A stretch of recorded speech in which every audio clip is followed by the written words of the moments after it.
Strokes that result from large vessel occlusion, or LVO, can be challenging and require the expertise of a multidisciplinary team at a comprehensive stroke center to ensure the best outcomes for patients.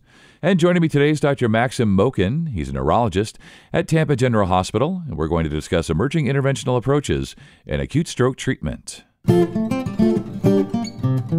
I'm Scott Webb, and welcome to MDcast by Tampa General Hospital, a go-to listening location for specialized physician-to-physician content and a valuable learning tool for world-class healthcare. So, Doctor, thanks so much for your time today. We're speaking with other doctors, of course, and this is an interesting topic, LVO, or large vessel occlusion. So as we get rolling here, what is a stroke from large vessel occlusion? So I'm a neurologist by training, and therefore this topic is very dear to my heart. When we talk about strokes, mainly we assume these are ischemic strokes, meaning that there is a cutoff of blood flow to a region in the brain. A large vessel occlusion stroke essentially implies that there is a major region in the brain that is occluded. So it's a large artery or a branch of a large artery that is blocked by a clot, or sometimes we refer to this as an embolus. And Doctor, how do LVO strokes present? So strokes come in variety of different clinical presentations. Typically, to simplify it, is that when symptoms of stroke are very severe or there are multiple symptoms present in the same patient, we suspect that a large territory of the brain is being affected. I'll give you a couple of examples. What we call a mini stroke is something that comes and goes. A minor stroke would be someone who just is experiencing a facial droop or maybe a little bit of a hand numbness. A major stroke from a large vessel occlusion is an emergency. It's a catastrophe. Somebody who collapses and is unable to move his or her right or left side of the body completely, or somebody who just stares at you and is unable to pronounce any words. Another presentation in a stroke in the back of the brain is when the patient could go into a coma. So these are very dramatic presentations, and they imply that a large territory of the brain is suffering. Yeah, I see what you mean, and definitely emergency situations. Now let's have you go through, what are the latest treatment options for acute stroke? Let me try to summarize what scientists and doctors have been able to achieve over the last 25, 30 years or so. So the first major breakthrough occurred in 1995.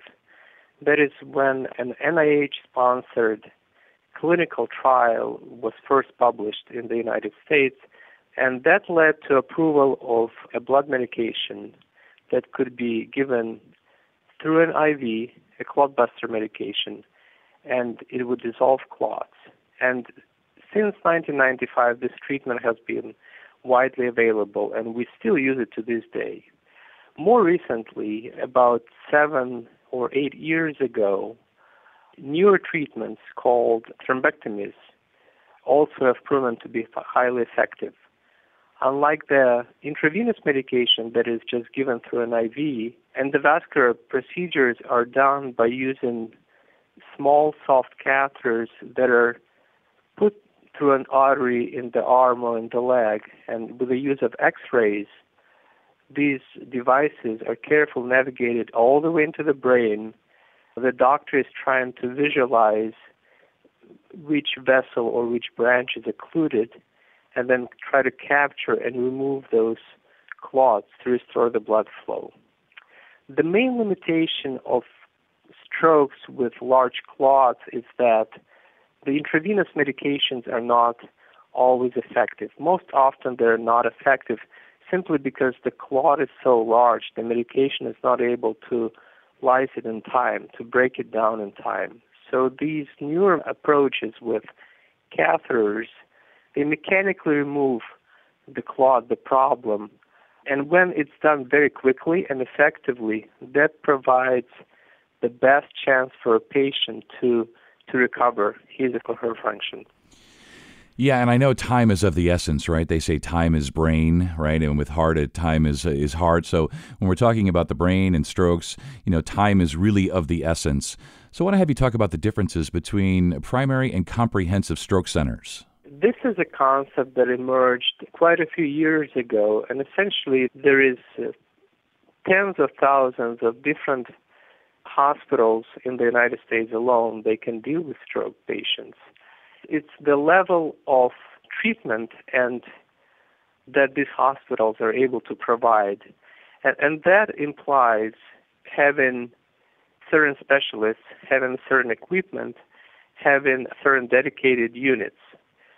Treating stroke is a team effort. So imagine a patient with a major stroke comes to the hospital.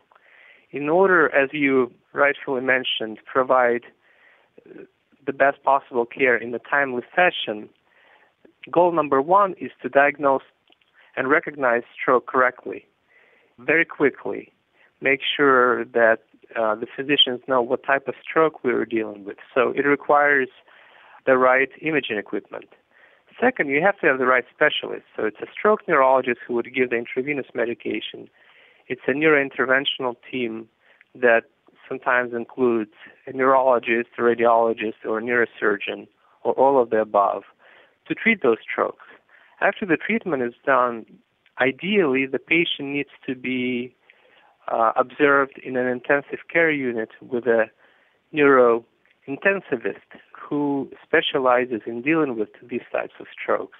So all of these are typically available in comprehensive stroke centers. That's why the name comprehensive comes from.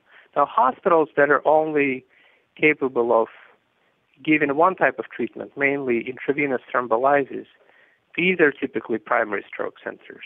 And you mentioned this earlier, but maybe have you go back over what are the benefits of Zoom catheters? Zoom catheter is one of the most recent types of thrombectomy devices that have become available. The two main types of treatment we use these days to extract these clots are either special types of stents that grab the clot and we remove the clot with a stent, thus the name stent retriever. And the second main type is using a large diameter, we call them large bore catheters, that we try to advance all the way to the clot. In the past, these catheters used to be rather stiff, so it was quite challenging for us to navigate those catheters all the way into the brain. Remember, the vessels are very small, they make multiple turns.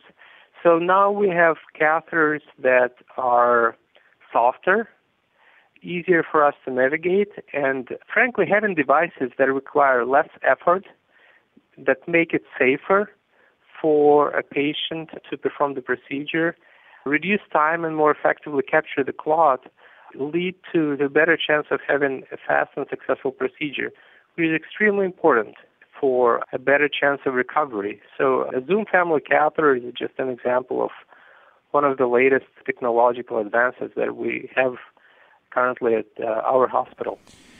Yeah, there have been so many advances, and as we wrap up here, and this has been really educational, what are your takeaways when it comes to LVO, the latest work that's being done at Tampa General Hospital, and when you think it would be appropriate or when you'd like other physicians to refer to you and your team at Tampa General?